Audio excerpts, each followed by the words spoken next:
आखिरकार निकाह के दो बोल भी वलीद और सबा के रिश्ते को मजबूत ना कर पाए। सबा, जिसे वलीद पर बिल्कुल भी भरोसा नहीं है, जिसका कहना यह है कि जब तक वलीद की जिंदगी में मिनाहिल है, मैं वलीद के दिल में अपनी जगह नहीं बना पाऊंगी। और वैसे भी निकाह के दो बोल बोल देने से कुछ नहीं होता, दिल में जगह होना जरूरी होती है। ड्रामे के नेक्स्ट एपिसोड में आप लोग देखेंगे कि नरगिस की तबीयत खराब हो जाने की वजह से मिनाहिल, जो कि वलीद का पूरा पूरा साथ दे रही होती है, जबकि वलीद का कहना यह है कि मेरे निकाह में सबा आ चुकी है और ये काम सबा करे कि वो हर मोड़ पर मेरे साथ खड़ी हो और मेरे साथ स्टैंड ले, जबकि वो यहाँ पर मेरे साथ मौजूद नहीं है। तुम यहाँ पर मेरे साथ मौजूद हो, निकाह के रिश्ते में वो मेरे साथ आई है, लेकिन मैं फिर भी खुश हूँ कि तुम मेरे साथ मौजूद हो और मुझे तसल्ली दे रही हो। और दूसरी बात यह कि जब से मैंने तुम्हें अपनी माँ के लिए दुआ करते हुए देखा है, मेरे दिल में एक उम्मीद सी पैदा हो गई है कि मेरी माँ बहुत जल्द ठीक हो जाएगी। वहीं पर दूसरी तरफ सबा, जो कि अपनी हाला सारहा से कहती है कि आप मुझे बताएं मैं किस तरह से वलीद को जाकर तसल्ली दूं। उसे मेरी तसल्ली की जरूरत नहीं है, क्योंकि उसकी हमदर्द उसके साथ हर वक्त मौजूद रहती है। जब भी मैं उसे देखती हूँ वो वलीद के साथ ही होती है और उसके सहाय की तरह उसके साथ मंडलाती रहती है। मुझे नहीं लगता कि मैं वलीद की जिंदगी में अपनी कोई जगह बना पाऊंगी, क्योंकि वलीद की जिंदगी में ना तो मेरी कोई जगह है और ना ही मेरा कोई मकाम।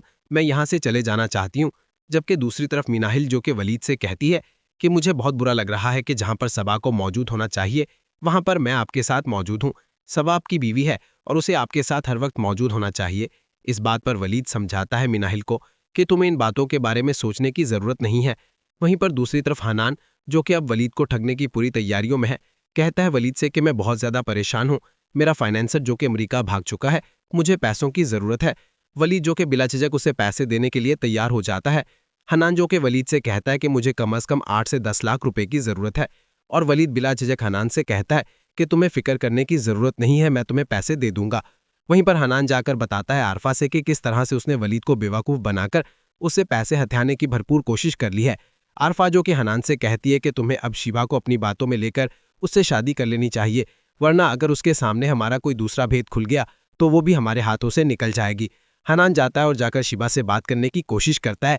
कहता है कि मैं तुमसे शादी करने से पहले अपना कारोबार खड़ा करना चाहता हूँ। वहीं पर जब कहती है शिवा के तुम्हें फिक्र करने की जरूरत नहीं है, अगर तुम्हें पैसों की जरूरत है तो जो 10 लाख रुपए तुमने मुझे दिए थे वो एज इट इज मेरे बैंक में वैसे ही पड़े हुए हैं, तुम वो पैसे लेकर इस्तेमाल कर सकते हो।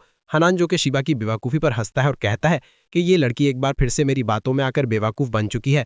वहीं पर दूसरी तरफ वलीद, जो कि मिनाहिल को अपने साथ हॉस्पिटल ले जाने लगता है, तो ज़रा आती है और तिल्ली लगाने की कोशिश करती है और कहती है कि मैं भी जाकर नरगिस आंटी को देखना चाहती हूँ। इस बात पर वलीद जब कहता है ज़ारा से कि नहीं, इसकी ज़रूरत नहीं है, वैसे भी माँ घर पर आने वाली है, तो वहीं पर जब कहती है ज़ारा कि आप साफ अल्फाज में ये क्यों नहीं कह देते कि आप हमें अपने साथ ले जाना ही नहीं चाहते, आप तो सिर्फ मिनाहिल को ले जाना चाहते हैं, तो ये बात सबा सुन लेती है और एक बार फिर से गलतफहमी का शिकार हो जाती है और वो फैसला कर लेती है कि वो मजीद इस घर में नहीं रहेगी। जाती है अपने कमरे में अपना सामान बांधती है और अपनी हालत से कहती है कि हम आज अभी इसी वक्त अपने घर पर वापस जाएंगे।